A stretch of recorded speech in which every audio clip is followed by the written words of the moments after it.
It sounds like yes, we have different labels that we can put on people that have different qualities of narcissism or lack thereof, but it seems like it's like a spectrum. Is that how you guys see it? Absolutely. Just kind of like anything, again, like, borderline personality disorder, or like narcissism, that's considered a personality disorder. The diagnosis is considered a personality disorder. So it's not just you are or you aren't. It's a more helpful paradigm to think in terms of what level and what level of narcissism somebody has, and how functional or not functional it is. Because the truth is, in certain circumstances, we need to gather our narcissism and do well, like graduate school or something like that.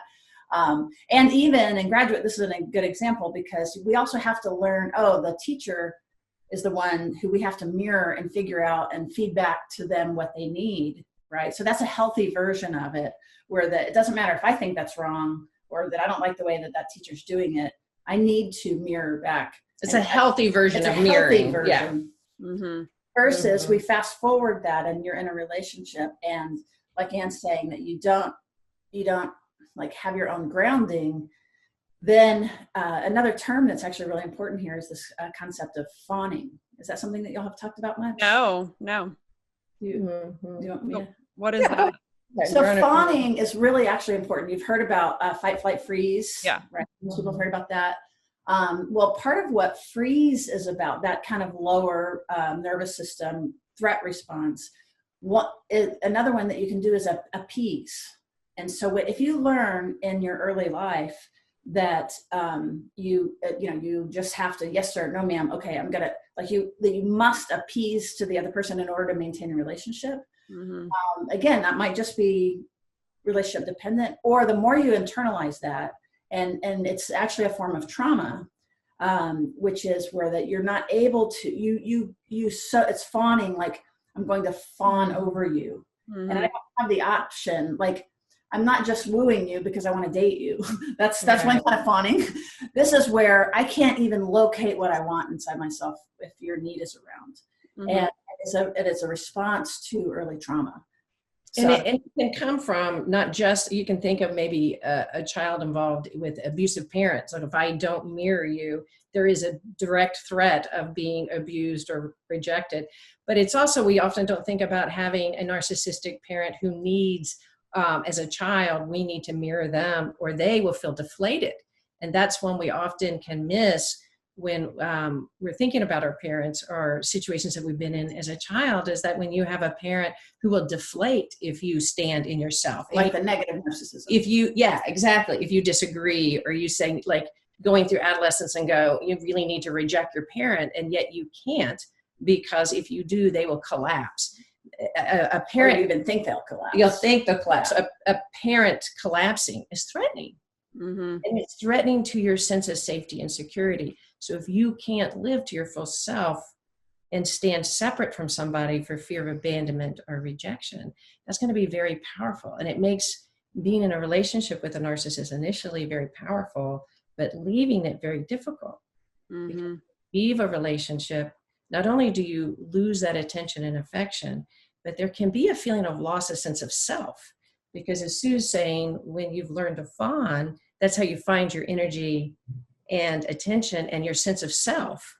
So to lose that can be very, very scary, to separate, to differentiate from somebody when you're used to sort of mirroring them. Well, the thing that you said about, right, how like when you're a kid, you need, like, something I learned, and I think you guys may have said this when we did the abandonment event, is like something around like maintaining the integrity of your parents, right? And if your parent isn't okay with you standing in your power because that deflates their self-esteem, like, yeah, that's a big effect that it can have on someone later in life. And I just remember that. And I'm not sure if you said that or not, but I'm remembering this, something about like that integrity piece. Yeah. Right. Yeah.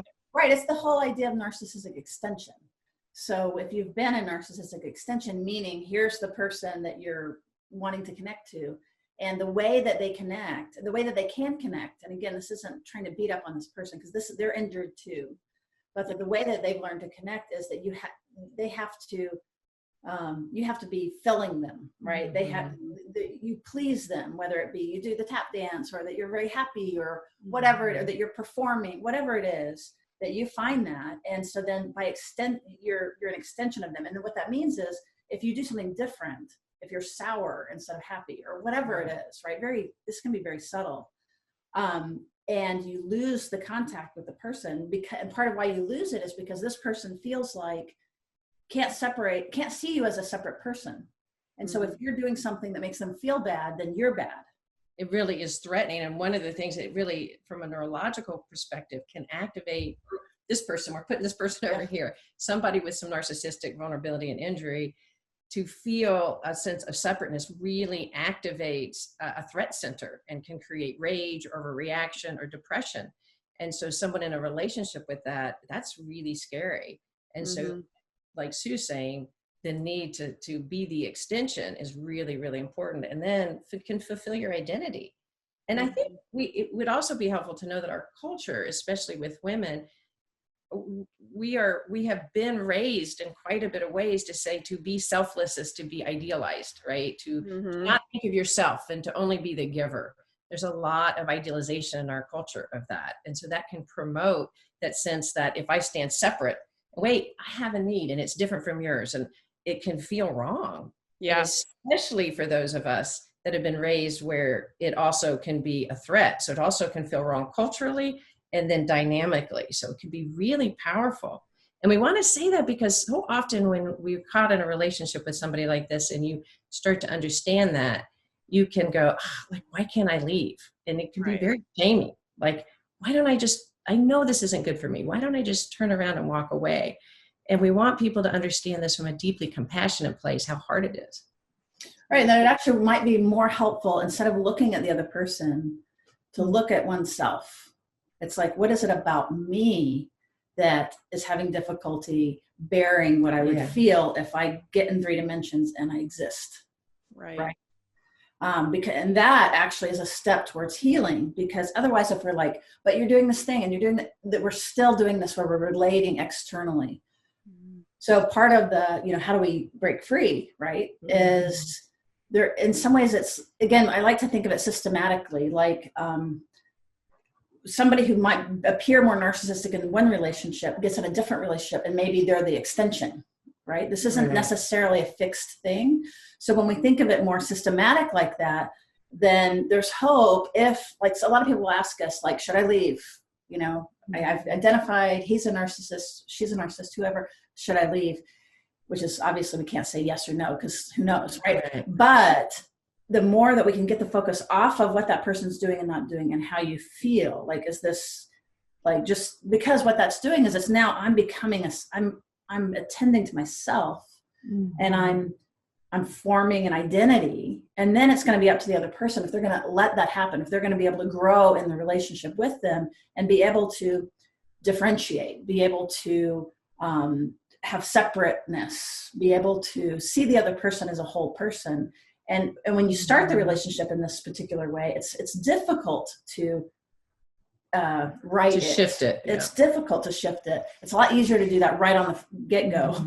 But what I would say about this, should you leave or should you stay, is is the person aware, even a little bit, that they might have this effect? It might not be them, but something in the relationship causes this power dynamic. And will they work with you on and help you hold your voice and help you come to know what you're thinking? And, like, because we need that. And because that's part of what the injury is. So if your partner or whoever, your boss or whoever it is, will work with you in it and own things and be interested in what if you're saying that you're having an experience and if they are denying it, there's not a lot, what do you do with that? But if you can, sometimes we say something a little bit and then we back off and then we're like, see, they don't listen. So I guess what I would say to any listener there is, would love to empower you to stay in. And so if they don't listen, then it means that you just need to elevate a little bit, like say more, say it again, ask them when a good time is to talk. Don't let yourself be dismissed. Don't dismiss yourself.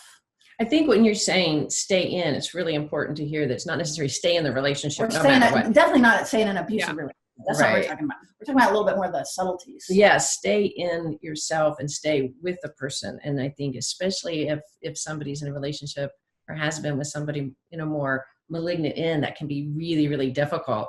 But I love what you're saying is that staying in yourself too. Yeah. And I think it's so important to be able to hold a question of your own reality and to hold what is real for you. Mm-hmm. And when you live a little bit more preoccupied or insecure, it's hard to do that because you sort of doubt what your own experience is, and you turn to the outside world for valid. You self-reference how you're doing with someone else, like falling down and then looking at the other person to see if you're hurt. Right. So we don't want to self-reference to somebody who's not really seeing us as a separate person. Right. Right. Yeah. Stay in yourself. And absolutely, it occurs to be so much easier to just get out and not be paying attention to what's going on in us or how we react to certain scenarios or who we're being in a scenario and all of that. So absolutely. And I'm glad you clarified that it's not that stay in the relationship and everybody is going to make that choice, for themselves, and everybody has a different truth there. So just wanted to reiterate that. And also when we say stay in is to like really stay in yourself. Yeah. And to think about, we often talk about on the podcast needing to pause. And so often, especially if one lives their body hyperactivated with the idea of separation or space, we tend to chase and then try to please. So that can be really easy to replicate in a relationship with a narcissist. If they threaten to pull, we chase, we try to please. And the staying in self is just pausing. Wait a minute, what am I actually fighting for? So taking your identity and kind of going, wait, what is actually my reality? And as Sue said, in terms of trying to communicate, one of the recommendations also is like to start with the term for me, because often we are trying to convince somebody else about what is really happening. And when you start with the concept, for me, this isn't working. For me, this is what I need. Mm-hmm. It kind of breaks the tendency to accept somebody else's reality as fact or trying to convince them of their perspective. It's hard to argue with. When you're standing on your own postage stamp and you're just claiming something for yourself, that's harder to get confused. Mm-hmm. If somebody treats you badly when you're just doing that, that's a real flag. Because sometimes you can say, but you're being critical. Like, no, I'm not. You're being insecure. You're being ridiculous. You're being, so often through insecurity on a narcissist part, they can be at times belittling. You're being ridiculous, especially if you feel insecure. My gosh, is it easy to believe that? So being able to come back and wait, for me, this is really important. Mm-hmm. This may be different for me. This is not ridiculous. There's a freedom in that is not trying to convince them of anything. Actually, you're talking to yourself. Right. And the thing is, if you really get there, that relationship will clarify very quickly. Mm-hmm. Right. Because now you're challenging, you're not being an extension. You're insisting that you exist separate from that person. Mm-hmm. And that will, again, that'll either bring the person along of like, oh my gosh, right? Like we both need help here, not just you. Mm-hmm. Or it'll blow it up. Like it's not going to work. Right. And then the person will really behave bad. It'll get much more clear quickly as you're able to embody yourself.